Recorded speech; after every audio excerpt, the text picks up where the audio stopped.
Talk is cheap, right? This is why we say show, don't tell. Something you do, even in conversation, is you might give a bit of background to these people that you're telling stories to about who they are. What are they like? You might just describe that they're really brave or that they're really good at kung fu. I don't know. Now, it's really good if we have memories to actually tell, like, oh, yeah, here's a good example of what they're like, I remember when that time when they blah, blah, blah, blah, blah. The thing is, when you're making fiction, you don't have real memories. You have to make them up.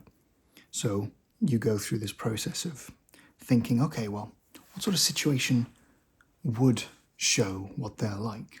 I know what sort of situation would show off those skills. I know what sort of situation gives everyone the opportunity to show who they really are. And this goes back to what I said at the start. Talk is cheap. You see who they are through what they do. What sort of situation shows anyone what a person is really like? And it's universally applicable. What sort of situation? A stressful one, problematic one. Whenever someone is stressed or put to the limit, whenever someone goes through something difficult, whenever someone gets tied up in a little problem, now you see who they really are. Now you see, because now they have to act. This is what everyone does. It's a fact of life. You get put in a problem, even if it's their own fault. Now they have to act. What are they going to do? This is the perfect opportunity. So if you're thinking about, how do I introduce my characters?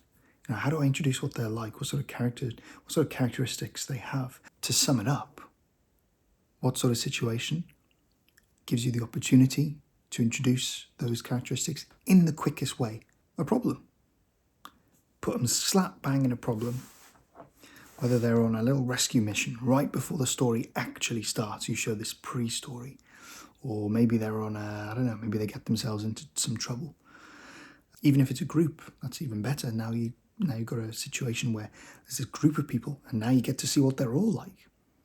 Who's brave, who's cowardly, who's got good morals, who's skillful and who's not, who's arrogant, who thinks they're better than they really are, who's rich, who's not rich, who has resources, who doesn't. It's just the perfect situation. It's the perfect sort of situation to introduce who they are. So there you go. I hope that helped. I'm Joe Webb, storyteller, the storyteller. See you next time.